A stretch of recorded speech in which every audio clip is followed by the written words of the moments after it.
MCTV, la chaîne qui enseigne, la chaîne qui éclaire. Auzu billahi minash shaytanir rajim. Bismillahir rahmanir rahim. Alhamdulillahi rabbil alamin. Allahumma salli ala sayyidina Muhammadin al-Fatihi lima ughliqa والقاتم لما سبق ناصر الحق بالحق والهادي إلى صراطك المستقيم وعلى آله حق قدره ومقداره العظيم. maa ngi leen di nuyu yéen ñëpp ak seen équipe di kontaan ci ñëw bi ngeen ñëw fekk ñu fii ci Médina Cheikh interroger ñu ci benn titre boo xam ni d'après ni ngeen ko yëgee ñun noonu lañu ko gisee ce matin journal bi ñuy tuddee l'Observateur xëy suba def à la une ñaari nit ñoo xam ni nee na yonent la ñuy woote foog naa ni kenn ki jigéen la keneen ki it foog naa ni góor la waaye li ci jaaxal ñëpp mooy dañu jël suñu portrait def ko ci digg bi ba pare bind ci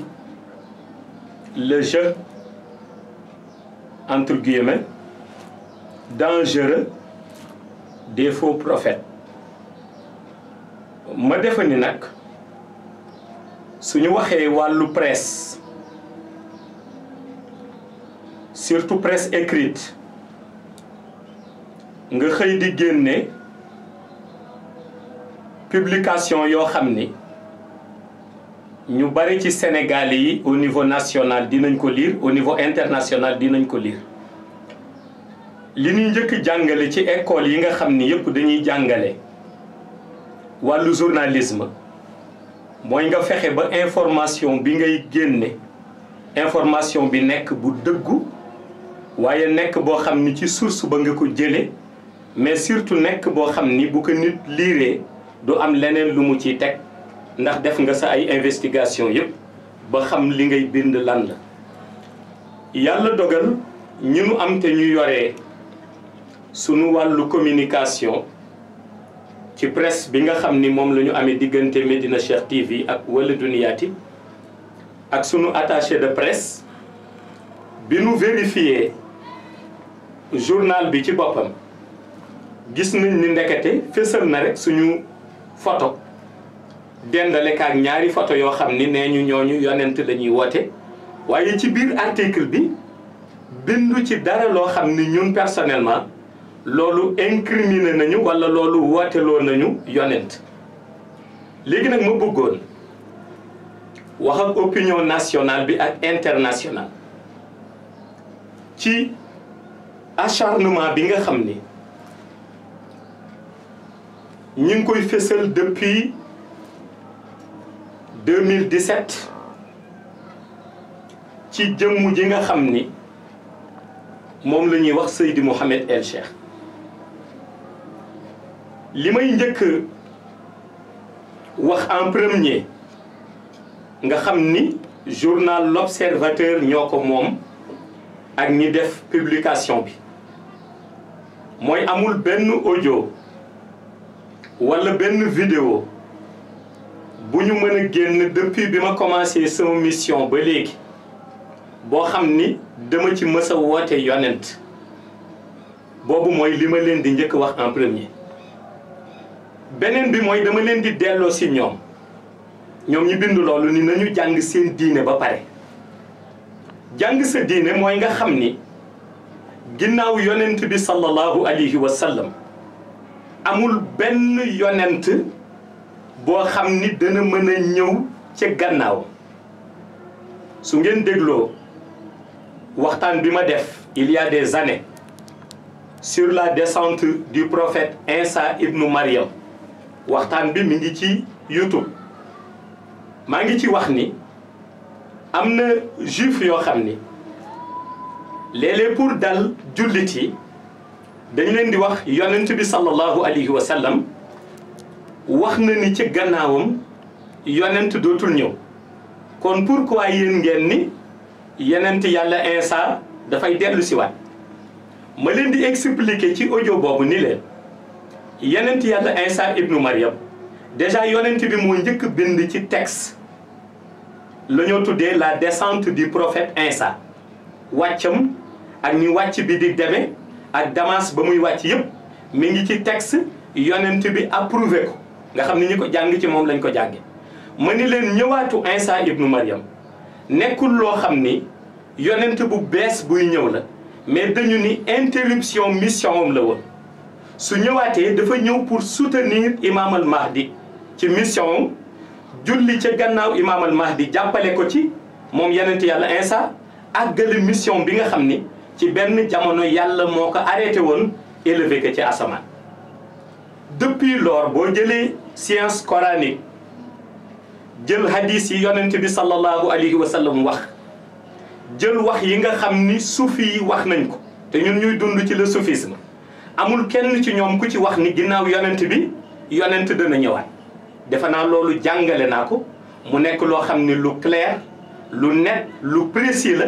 ñëpp ñuy dégg sama enseignement dégg ni jàngale naa loolu léegi nag ñun mission bi ñu yore depuis 1997 à l'âge de 14 ans ci la ñu ko Mawlaay Cheikh Ahmed Tijani Chérif jox mission bi war a débuter 2022 war a jeex 2075 nekk mission bi nga xam ni mission axiru zaman la mission boobu Imam al Mahdi min ciy dégg parce que ñu bari xamuñu Imam al Mahdi ndax bari na ñu ko woote bari na ñu wuyoo tur boobu ba léegi ñu ngi koy woote Imam al Mahdi du yonent Imam al Mahdi du woote yonent Imam al Mahdi nitu yàlla la nitu yàlla comme ñeneen nitu yàlla yi ni ñu amee woon yàlla dénk ko mission universelle boo xam ni moom su ñëwee moom lay dox ci axiru zaman ba yenent yàlla Isa di wàcc di ko jàppale ci mission bi pour ñu combattre seen ennemi numéro 1 te muy Dajjal Mawlaay Cheikh Ahmed Tijani Chérif ci tarixa Tijaan lay wax ni Imam al Mahdi ci tarixa Tijaan la bokk te muy lu dëgg muy lu sufi yi nangu muy loo xam ne lu ñu mën a vérifier la Seydil Hadji Malick dëggalaat ko ci sagesse am ni Imam al Mahdi ci tarixa Tijaan lay bokk gis nga yeneen Imam al Mahdi yi nga xam ni xëy na jot nañu jàll wala ñeneen ñi nga xam ne ñu ngi koy woote ñoom ñu dàqental ka yonent loolu ñoom la concerné dama bëgg ñu xam ni tarixa Tijaan amul fenn fu ñu d'accordé ñoom wala fu ñu mësee wax ci texte wala fu Mawlaay Cheikh Ahmed Tijani mësee wax ni yonent dana ñëwaat ginnaaw yonent bi sallallahu alayhi wa sallam kooku defe naa ni jullit boo xam ni yow gëm nga ni ginnaaw yonent bi yonent dana ñëwaat peut-être xamoo sa diinal islam peut-être jànguloo alquran wala peut-être xamuloo science islamique loolu science islamique daf ko dàq defe naa ni man nag su ma taxawee incarné nan la ñuy fexee ba li islam santaane ñu di ci taxaw la muy tere ñu di ko moyetu su ma taxawee incarné nan la ñuy fexee ba gëdd gi nga xam ni tarixa tijaniya moom la mës di am muy ñu nekk ci malaanu wasifa yi nekk ci malaanu xadara yi di def sunu lazim maandu defe naa ni su ma incarné loolu danaa tal leneen lu dul taxaw waxuma la loo xam ni man déjà gëw ma ko ma naan dañuy woote yonent kon ki bind article boobu xëy na bëggoon na bind ci ñaari nit ñoo xam ni nit ñooñu xaw ma fu ñu jóge am na sax ñu wax ni peut-être nit ñooñu ñoom ñoo leen a defar financer leen mais duñu seen objectif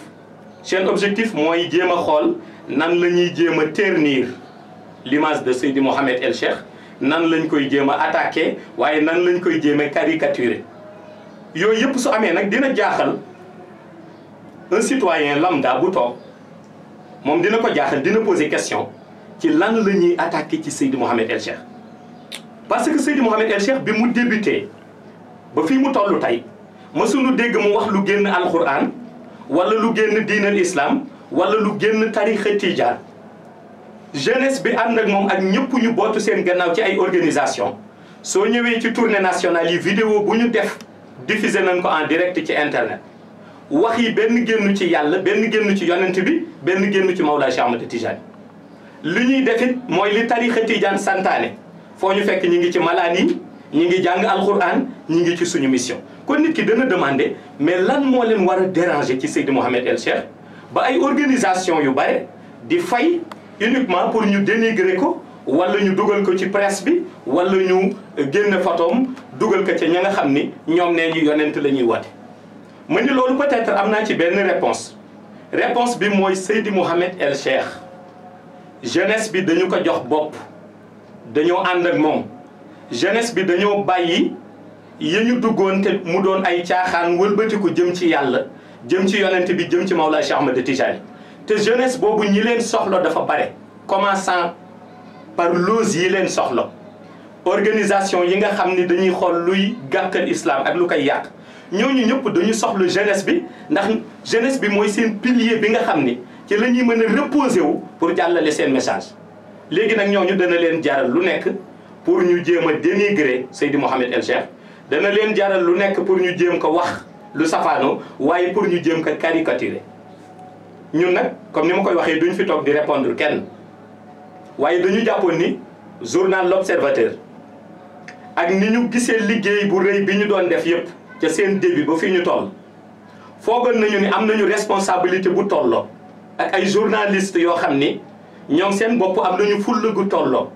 ak responsabilité bu tolloo article bu ji bind danañ ko saytu ba mu leer leen naññ ñi soog koy bind waaye foogoon nañ duñu bind benn article uniquement parce que rek dañu bëgg jaay seen journal wala dañu bëgg nit ñi gis photo bi xamuñu na mu demee ñu jënd journal bi pour xool ko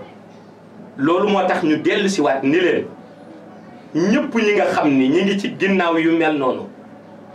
que ça soit ñuy fay ay nit pour ñuy attaquer Seydi Mouhamed El Cheikh wala ñuy mobiliser ay nit pour attaquer Seydi Mouhamed El Cheikh pour dénigrer ko pour caricaturer ko mieux vaut ñu noppal li tax ma wax ñu noppalu mooy mission bi yàgg naa ko di wax man joxuma ko sama bopp man dama ñëw Mawlaay Cheikh Ahmad Tijani Chérif def ci man lumière bi mu def ci man jël mission universelle bu aaxiru zaman teg ka sama loxo jox ma xam-xam bu leer naññi bu may jàngale waxtaan yépp mi ngi ci internet ku bëgg vérifier mën ko vérifier jox ma nit ñoo xam ni dama ànd ak ñoom ñuy yeesalaat malaanu Mawlaay Cheikh Ahmad Tijani di dundal tariqa bi di dundal islam mu wax ma ni mission boobu 2022 lay débuté te bu débuté adduna yëpp danañ ca teg seen bët mission baa nga jëm ba 2075 kon amul leneen loo xam ni war nañ ko mën a ñun di ko jàngat mu nekk loo xam ne lu dul dëppoog diine la wala lu dul dëppoog tariqa bi la te ñëpp teg nañ ci seen bët kon nag ñiy sonn pour jéem a fay mission bi wala di wut ay nit di leen former di leen wooteloo ay yonent yaakaar ni loolu dana ma mën a contrecarrer nax nañu seen bopp nit ñooñu duñu man duma ñoom ñoo woote yonent ñoom la engagé képp kuy jullit gëm ni yonent dana amaat ginnaaw yonent bi sallallahu alayhi wa sallam c'est parce que jàngoo sa diine jàngoo alquran xamoo réalité ginnaaw yonent bi yonent mënul ñëw kon nag ñooñu ñuy formé di leen wutal ay place ak di leen placé ci médias yi suñu paree pour laawaale ma ci wala jël sama portrait dugal ci nax nañu seen bopp loolu daaneelul mission bi loolu arrêté wu ma te ñun foo ñu fekk ñi ngi sur le terrain di dox suñu mission ni ñu ko Mawlaay Cheikh Ahmad Tijani Chérif santé loolu message bu leer naññ la boo xam ni lenn doo nga taxoon ma yëkkati ko mooy pour indi éclaircissement ci journal bi L'Observateur photo boobu nga xam ni moom la ñu jël dendale ak ñaar ñooñu nga xam ni ñoom seen bopp pour man sax defe naa ni waroon nañ tal leneen lu dul jël kuy woote yonent naan ñi ngi lay def ci journal parce que kuy woote yonent ku la gëm bañ lay def ci journal c'est parce que kooku dafa jàngul diineem ñun mission bi la ñuy doxal leer na nañ ñi ñëpp doxaluñ ko naan yonent lañ mission aaxiru zaman la ñuy yore mission universelle boo xam ni Sénégal ba Makka ba monde bi yëpp dinañ ci teg seen bët te ñëpp danañ ko dund ci xàqul yaqin man nag duma koo xam ni dañ may arrêté wala koo xam ni dañ may empêché may dox sama mission wala damay koo xam ni xëy na bu ñu waxee ci man dana ma indil pression wala dara ba ñu yàggee di wax ci man boobu 14 ans laa am boobu ba léegi maa ngi doxal sama mission ànd ak rigueur ak discipline ànd ak ñi nga xam ne ànd ak nañu ñun ñëpp ci grande offensive spirituelle bi te gis nañ ne li ñuy doxal mooy yàlla yonent bi Mawlaay Cheikh Ahmed Tijani. kon nag leçon bi may jox journaliste yi mooy su ngeen di bindati wala ngeen di jël photo di def au moins le minimum mooy dem leen ba ci source bi ngeen vérifier su fekkente ni amu leen benn preuve bu ngeen mën a génne ngir yàlla ngeen jaay seen journal te xam ni réew mi réewum jàmm la te xam ni réew mi ñëpp ay mbokk lañu te xam ni réew mi li fi xëj mooy jàmm ju mag ñi yàgg di ñaan ci réew mi. de ma part personnelle nag cellule de communication yi ñu am yëpp mënoon nañu ci ñoom répondre te def nañ ko wax nañoo ñan ca war a waxal waaye man personnellement il faut ma attirer attention wu ñëpp ni leen ñiy woote yonent nañu xam ni yonent kenn mënu ko woote ginnaaw yonent bi sallallahu alayhi wa sallam su ñuy jëlati portrait ñooñu di ko dugal ñoom la engagé man engagé wu ma bu ñu jëlati aussi sama portrait di ko dugal ci diggante yooyu di ci wax loo xam ni boo liiree article ba bokkul ak li ñu def ci portrait bi kon loolu moo taxoon tey ma ni dinaa defaat éclaircissement wax ni na nit ñi gëm yàlla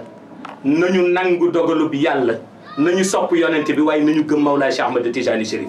mission bi ma yor ni virgule ni point kenn mënu ko ca dindi te na ma ko borom santé muy 2022 2075 noonu laa koy doxale de 2022 à 2075 bis bu xëy fuul yi di gën a adhéré parce que nit ñi adhéré seen intérêt la ñu gis ci mission bi daf leen yokk ci wàllu yàlla ñu gën ko sopp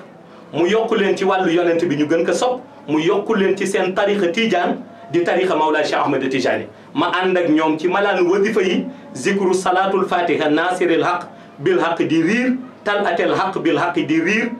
riir ba l'an 2075 ci barke Cheikh Tidiane Chérif assalaamu aleykum wa rahmatullahi taala wa barakatuhu. MCTV, le canal de l'information utile